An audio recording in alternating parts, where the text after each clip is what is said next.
Assalamualaikum warahmatullahi wabarakatuh. Jumpa kembali bersama saya Arif Yuna. Nah, oke, di sini saya akan berbagi ilmu ya buat teman-teman semua. Jadi kemarin tuh ada rekan kita ya, dia servis, mungkin nggak megang servis kipas, cuman sedikit tahu tentang kipas. Nah, dia punya keluhan tuh seperti ini. Ini ada tiga unit kipas ya. Nah, dia keluhannya itu kipas angin ini tuh udah sering diganti fuse tapi nggak tahan lama. Nah, jadi buat teman-teman yang mungkin pernah ngelakuin hal yang sama, jadi kipas angin itu sering diganti fuse tapi nggak tahan lama. Nah, itu teman-teman harus cari tahu dulu ya sumbernya ya. Jadi sebelum kita lanjut nih, teman-teman harus tahu dulu fungsi termofuse. Nah, termofuse itu fungsinya yaitu mengukur temperatur pada dinamo atau pada kumparan. Jadi apabila temperaturnya itu melebihi batas dari si termofuse itu, maka si termofuse itu akan memutus ya, supaya tidak terjadi terbakarnya pada kumparan. Jadi seperti itu.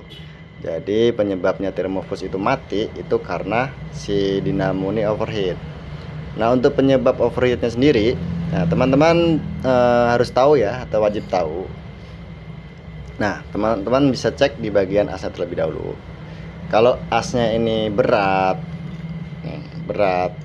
atau sudah oblak, nah berarti sumber panasnya itu dari si as ini ya, as sama bosing ini bermasalah. Jadi walaupun kalian ganti termofuse itu berkali-kali, ya pasti nggak bakal tahan lama. Karena si dinamo ini sudah overheat ya. Kalau asnya ini muternya berat, otomatis si kumparannya akan panas, dan panasnya terdeteksi oleh termofuse. Nah, disitulah termofuse akan protect. Jadi mau kalian ganti berapa kali pun nggak bakal sembuh sebelum kalian perbaiki dulu di bagian as sama bosingnya. Tuh. Nah, untuk yang kedua, misalkan as dan bosingnya itu aman, nah kalian bisa periksa di bagian kapasitor. Nah, ini kapasitor sudah pada dilepas nih, nggak dibawa sama teman saya. Nah, itu teman-teman bisa periksa di bagian kapasitor untuk ukurannya itu masih normal apa enggak gitu. Kalau misalkan kalian masih ragu atau nggak punya alat ukurnya, ya kalian bisa beli satu kapasitor itu buat nyoba ya. Karena asnya udah aman, nah asnya udah aman, kalian bisa coba kapasitornya. Nah, nanti kalau diganti kapasitor dan kipas saya itu udah aman dan termofusnya nggak putus-putus lagi, nah tandanya emang penyakitnya itu di kapasitor. Jadi seperti itu. Jadi teman-teman nggak cuman ganti termofus beres, enggak ya. Jadi teman-teman harus cari sumbernya terlebih dahulu. Sumbernya itu dari mana? Nah, baru teman-teman perbaiki dan pasang kembali termofusnya. Jadi kipas kalian bisa tahan lama. Jadi seperti itu. Kalau misalkan keseluruhan ini gak ada masalah nih, dari as sama bosing aman dan kapasitor aman, nah teman-teman harus memperhatikan ini kipasnya kotor apa enggak gitu. Jadi kalau dia kotor itu juga menyebabkan si dinamo ini overheat. Nah, ini fungsi lubang-lubang pada dinamo ini adalah membuang panas ya. Jadi panasnya akan terhisap oleh baling-baling kipas angin itu sendiri. Tapi kalau dia tertutup, otomatis panasnya itu nggak kebuang.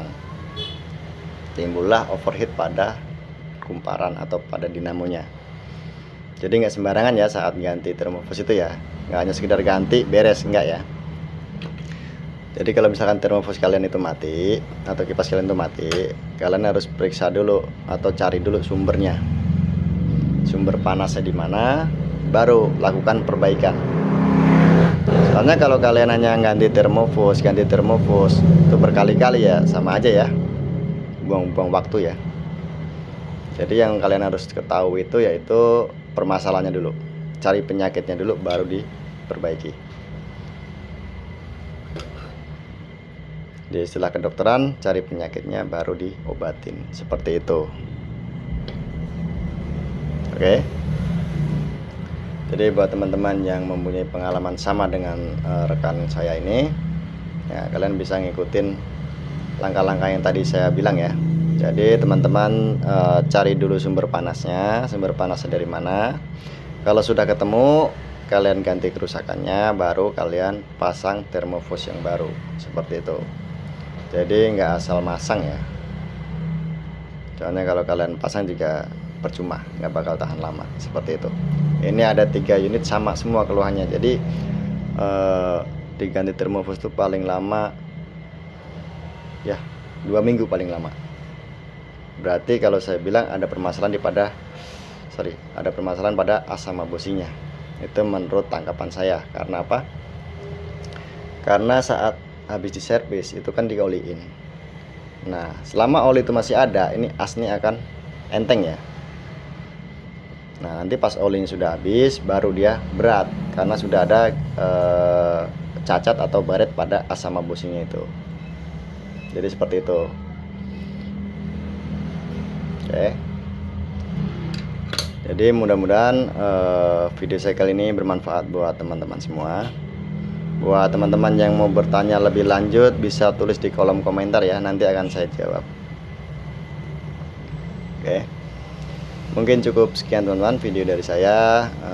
Semoga video saya kali ini bermanfaat buat teman-teman semua. Dan jangan lupa di-share agar teman-teman kalian juga tahu apa yang kalian tahu. Oke.